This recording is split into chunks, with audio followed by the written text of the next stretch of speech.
Good evening, everyone. It is good to see you all again this evening. If you're wondering where Liz is, it's wedding season, so there is another wedding shower that she needed to attend, and she is worshiping with some other folks tonight, but she'll be back soon.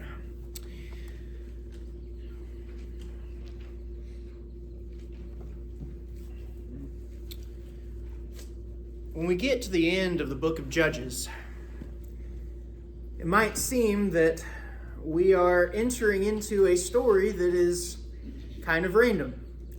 It doesn't really fit into any of the stories of actual judges, which is, of course, the name of the book. And it's also, to be perfectly honest, quite disturbing, quite shocking. I'm not going to go into all the gritty details. You're, of course, welcome to read for yourself later on, Judges 19 through 21, to get the full story. But I am going to summarize the story tonight so that we can try and understand why this is here. It's actually interesting. It kind of, without any premeditated coincidence, it actually goes along quite well with what Caleb talked about this morning in his sermon. Because the whole theme of the book of Judges is a people who is drifting from God, a people without spiritual leadership. And the author of Judges is trying to say, this is what happens. This is what happens when God is not in the picture. This is what happens when there is no leadership.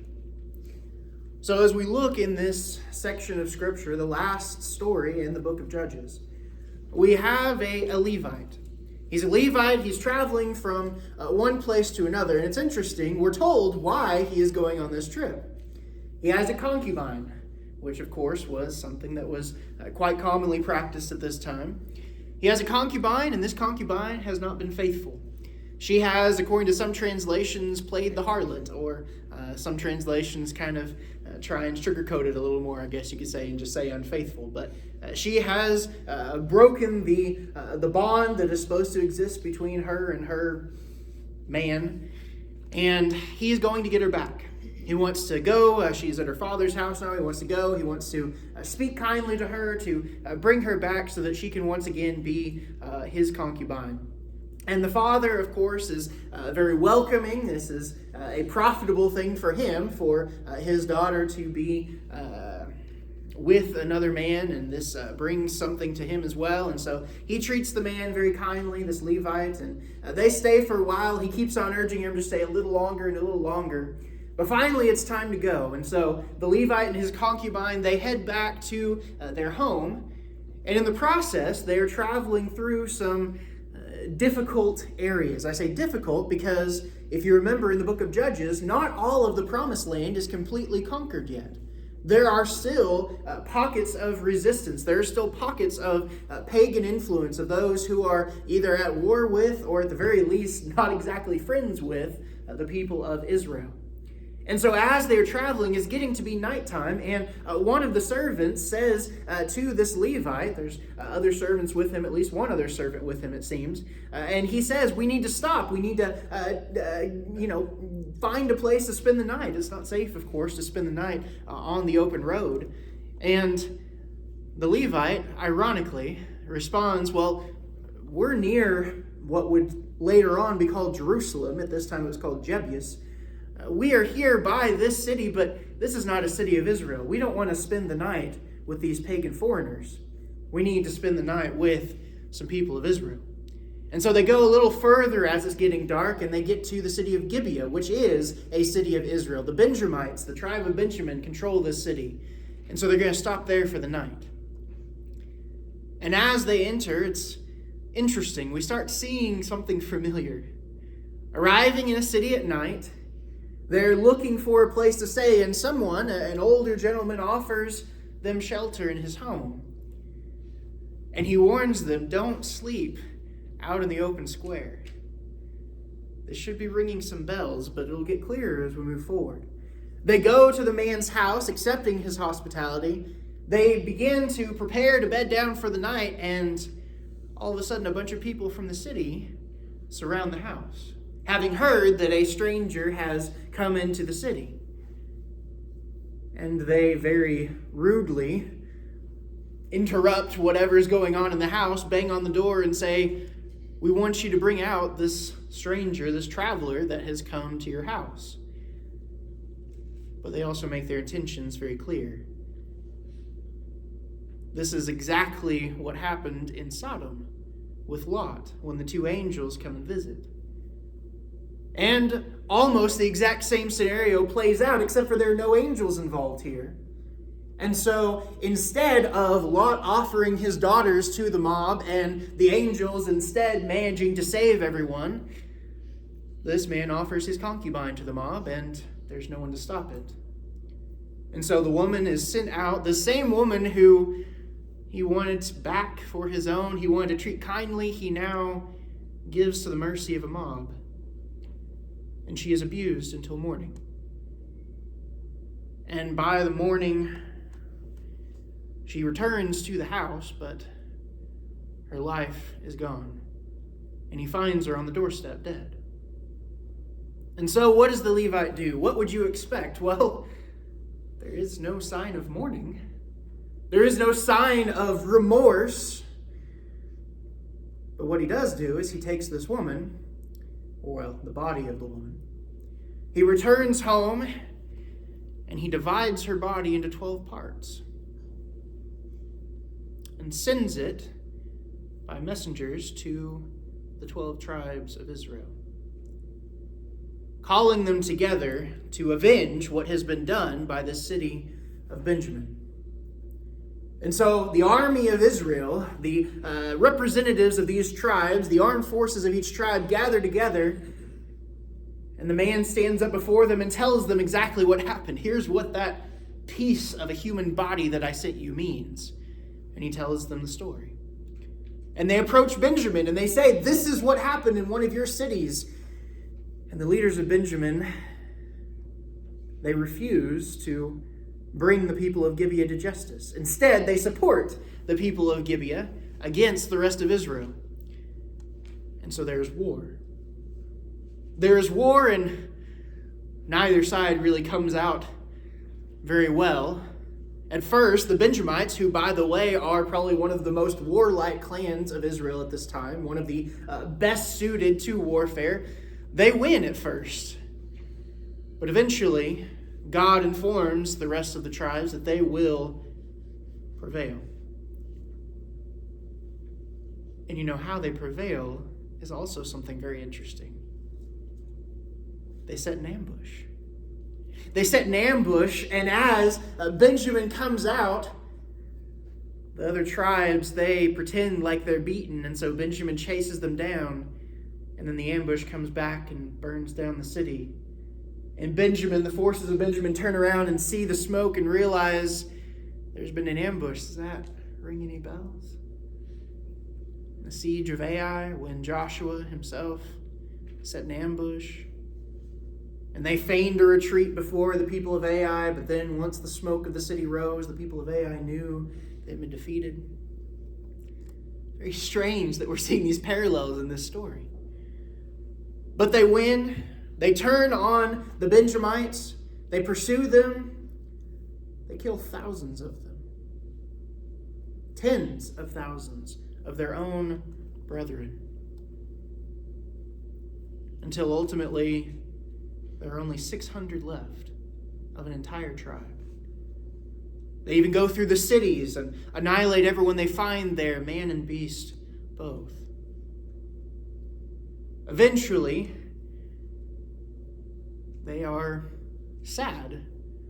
Not because they have executed justice, but because a tribe has been all but wiped out. They have essentially just committed genocide against a tribe. Not saying that the actions of the men of Gibeah did not deserve justice, but now a tribe has almost been wiped out by their own flesh and blood. And so, through a very strange series of events, again, we're only hitting the highlights, they wind up essentially kidnapping a bunch of women for the remaining Benjamites to marry so that the tribe of Benjamin will not go extinct. You want to talk about a story full of, how shall we say this? Full of HBO-worthy material. We've got a story that starts out with fornication, then you have gang rape and murder and war and genocide and kidnapping. This is a dismal story indeed. And as I said, if you look at some of the details in the story itself, it's even worse than the summary that we just went through. But I want us to go back to those parallels that we talked about, because I don't think those are a coincidence at all. There's a reason why almost exactly the same wording is used in Judges chapters 19 to 21 of those two incidents in particular, as is used in Genesis and in Joshua of Sodom and of Ai.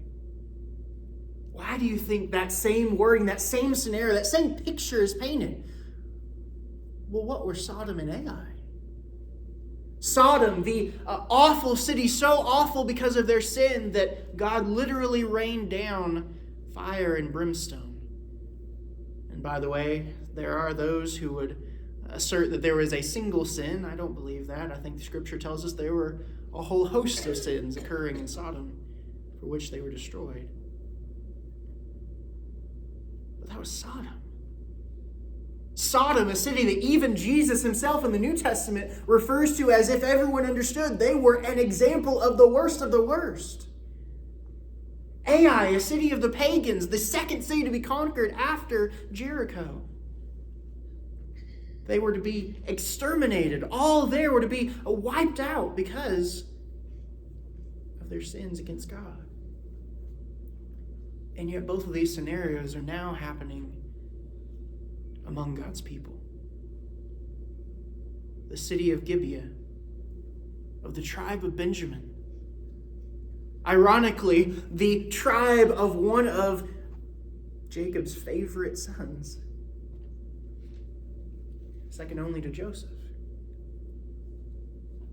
They have committed acts just as awful as Sodom and suffer a fate just as perhaps unexpected, at least from their perspective, but also as complete as Ai, with only a very few left to tell the tale. This is what happens. When we look at the end of chapter 21, what do we see? In those days, there was no king in Israel. Everyone did what was right in his own eyes. What a way to wrap up a story. What a way to wrap up a book. As he tells us of these events that occurred, what is the author of Judges, through inspiration, trying to get us to understand? This is what happens. This is how bad things can get. For just a few moments this evening, I want us to think about specifically what happens and why it happens when there is not God, when there is not leadership. We see from this account that this is what happens when no one steps up. There is no king in Israel. Now, Israel really didn't even need a king. You remember when Israel asks for a king, Samuel is distraught. They don't need a king. He knows that, and he goes to God, and God explicitly says, they're asking for a king because they've rejected me from being king. So why is the author of Judges telling us there was no king in Israel as if that's a bad thing? Well, number one, I think it's clear from the context of the book of Judges that whoever wrote Judges writes after a king has been put in place, probably David, although we're not sure. So he's looking in hindsight, because ultimately what happened when Israel didn't have a king? The ones who should have been leaders, the high priest, the elders of the people, the fathers of each individual house, the people who should have been the leaders refused to step up. And so because there was no leadership, not only was there no king, but there was no one else who should have been in a place of leadership that should have stepped up. There was no one actually doing the job of leading the people. Well, we see what happened. We've probably heard before the famous quote by Ronald Reagan that freedom is only one generation away from extinction. And while I think that certainly has merit in a political sense, I'd argue that's even more true in a spiritual sense. Not freedom per se, but maybe we should insert the word faithfulness. Faithfulness is only one generation away from extinction. Think about Joshua and Caleb in Numbers chapter 14. Why does Israel have to wander around in the wilderness for 40 years? Because only 2 men stepped up and no one listened. Later on in Judges chapter 2 and verse 10, we see there was a generation that arose that did not know the Lord. That's why you get all of the awful, tragic, gruesome things that happen throughout the book of Judges, not just here at the end, although this might be the worst one in some ways. It's because no one was stepping up. Someone did step up, Joshua and Caleb. They were the only ones to survive those 40 years. Once they were dead, once the elders that had lived or had worked with them were dead, there were still elders, there were still leaders, there were still people who were in leadership positions, but they didn't step up. In Esther, Mordecai begs Esther to go to the king to intercede for the Jews. And she's hesitant, and understandably so. This would be a risk of her life with, honestly, a pretty small percentage chance that she actually comes out alive, much less having done any good for her people. All the king has to do is not be in the mood to see his queen. We already know what happened to his last queen. And yet Mordecai, trying to help her understand the situation, says, if you don't help, deliverance, relief will come from some other place. Someone will step up, but it needs to be you. Mordecai trusted in the providence of God that God would not allow the Jews to be destroyed before the promises that had been put in place were fulfilled. So he knew someone was going to step up through the providence of God, but it needed to be Esther. She was in the right position. She was in the right place. Can you imagine what would have happened if she hadn't?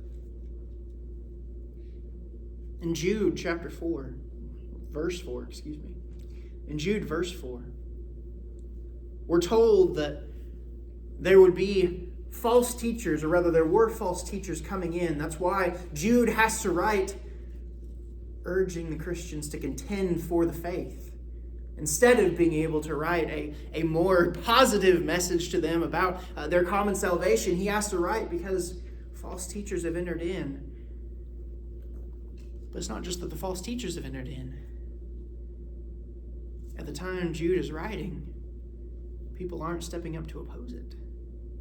In fact, we see in the epistles of John later on, just a couple of decades or so after Jude writes, it's gotten worse because even fewer people have stepped up. The apostles now, besides John, are all gone. And there's this vacuum because no one is stepping up to take leadership roles. Not that there would be more apostles, but even the Ephesian elders were told there are going to be savage wolves coming in among you. You have to be prepared. Paul tells them that in Acts, and yet we see in Revelation there's a problem. There's a problem even at Ephesus. If we all wait for someone else to step up, eventually no one will. Now, maybe temporarily, if we're waiting for other people to step up, maybe there'll still be a few people who will. But if the attitude of the majority of people in any given circumstance, in any given group, if the majority of people have the attitude, someone else will take care of it, someone else will do the work that needs to be done, someone else will take charge. If that's the attitude of most people, then eventually no one's going to step up. We'll all wait for someone else to step up. Eventually no one will. But secondly, this is what happens when we make our own rules. There have been a lot of atrocities that have been committed in the world. Probably the Holocaust is one of the first ones that comes to mind. Perhaps Stalin's systematic execution of literally tens of millions of his own citizens. Certainly we could name a whole lot of others. Pol Pot, another dictator that's not coming to mind his name right now. And yet, there have also been a lot of atrocities committed in the name of Christ. Think about the Crusades. Think about the Catholics and the Protestants going to war with each other constantly throughout the medieval period. How can such a thing be done in the name of Christ? You compare the two, atrocities committed for other reasons and atrocities committed in the name of Christ. Many of those things, they really look very similar except for the cause that you slap on it. How could those be done in the name of Christ? You know how? Because the people who said they served Christ were making up their own rules of how to do so. This is what happens when we make our own rules. Make no mistake, when you look in the book of Judges, the people of Israel still claim to follow the Lord. They still claim to be Yahweh's people. But they're making up their own rules. They're doing what is right in their own eyes, as the author himself tells us, while still saying, we are serving Yahweh, our God, the God who chose us. We're still serving him. We're just going to forget about the fact that he actually told us how to, and we're going to do it how we want to. In Jeremiah chapter 10 and verse 23, we're told this doesn't work.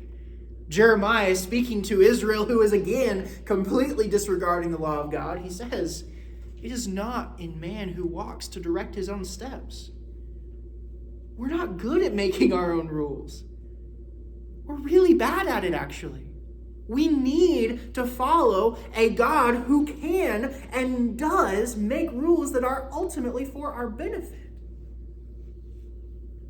Think about 2 Samuel chapter 6. David is ordering the ark to be brought back to Jerusalem. And if you remember, there were very specific rules of how to transport the Ark of the Covenant. They had lost it during a whole series of events, and now they want to bring it back to where it needs to be. But they transport it on an ox cart. Not how it's supposed to be transported. And I don't think, personally, I don't think we can know, I don't think Uzzah had any ill intentions in trying to help the ark get to where it was going to be and trying to protect the ark. This is the Ark of the Covenant. How could I let anything happen to it? And yet, when the oxen stumble, the cart rocks and the ark looks as if it's going to fall, and Uzzah reaches out his hand to stop it. The fact that even David himself has disregarded the rules and made up his own cost Uzzah his life. In Philippians chapter 3, verses 18 and 19, we're told, again, speaking of some who are putting forth false teaching, in the description of them, we're told that their God is their belly. You ever think about what that means? That means, ultimately, they are serving what they want, their desires, their will. That's what we do when we make up our own rules. And you think about it. If I get to make up my own rules, I'm not going to feel obligated to follow them. I made them. I can change them if I want to. And ultimately, I don't think you get to a society that lets something like this happen overnight. I don't think you get to this kind of society by immediately going from we're serving the Lord to we're going to flop all the rules and be okay with whatever. It comes very gradually. We're going to change the rules a little here. We're going to change the rules a little there. And then later on, we'll change those rules, and generations later. Suddenly, because you have been making your own rules, where are we? If I get to make the rules, I won't feel obligated to follow them. But thirdly, this is what happens when we don't choose to stand out. Caleb talked this morning about our culture and how much sin is not just accepted, but glorified, normalized, celebrated in our culture. And as he pointed out, that is not in any way unique to us. Maybe in terms of the openness with which some things are celebrated, it's different from recent past history, but It's certainly no different from various points in just about every civilization that has ever existed. For example, you think about the spread of the Greek influence that engulfed the area of Israel in between the Old and New Testaments. There was a huge push to conform to Greek culture at that time, and we look back on Greek culture, Aristotle, Socrates, very amazing advances in philosophy and art and literature. Yeah, that's all well and good. Read Socrates and you'll see a whole lot of sexual immorality. Read the Greek historians and you'll see a whole lot of, to put it bluntly, child molestation. Very, very common for Greek men to have young boys as their playmates. It's very common for a whole host of awful things to happen, and yet, even in our culture today, when we look back on a society like that, we're just painted the picture through rose-colored glasses. And yet back then, there were many Jews who were encouraged not to stand out, were encouraged to fit in. In Judges, because the Israelites did not drive out all of the pagans from the land, what do you think it was like for them? As they are surrounded by people who reject God, people who, for example, eventually at least, I don't know about this time in particular historically, but later on in the history of Israel would sacrifice their children even to the idols, would participate in worship through prostitution. And yet, there was a lot of appeal. Many ways that they could try and maybe not even participate in those aspects, at least not at first, but make enough excuses to where you can kind of blend in and not stand out. In Leviticus chapter 20 and verse 26, God says, that's not what I want. He says, I am holy, you shall be holy to me, for I, the Lord, am holy, and I have separated you. I've separated you. That's really the whole theme of Revelation chapter 2 and 3. God's people trying to fit in rather than stand out. Being willing to compromise rather than being willing to stand firm for the Lord. James tells us, and his word should constantly be in our minds and in our hearts as we interact with the world. He tells us that friendship with the world is enmity with God. In other words, if we are friends with the world, if we're trying to just be pals, be fitting in, not standing out from the world, we're making ourselves enemies of God. We can romanticize worldliness all we want, but that doesn't change the truth. There's a lot to like. Even to some extent, a lot to like that's not wrong to like. In terms of technology, in terms of society. But we can't forget the aspects of morality, the aspects of the spiritual. We can't allow ourselves to be blinded. We can romanticize worldliness all we want, but that doesn't change the truth. This is what happens when God is not followed. When no one steps up to provide leadership for God's people, when no one is demanding that we stand by the rules that God has made, instead we are all allowing ourselves to make our own rules, choosing not to stand out. The beautiful thing is we don't have to go down this road. Israel didn't have to go down this road. We, with all of the knowledge that we have contained in this book, of all the mistakes that have been made in the past, we don't have to go down this road. This is what happens when we do. But we don't have to. We can choose to step up. We can choose to follow what God says and not choose to follow our own will. We can choose to be different, to be holy. I don't want to live in a society like this, like what we just described. In a sense, we do. But we don't have to be part of it. We can be in the world without being of the world.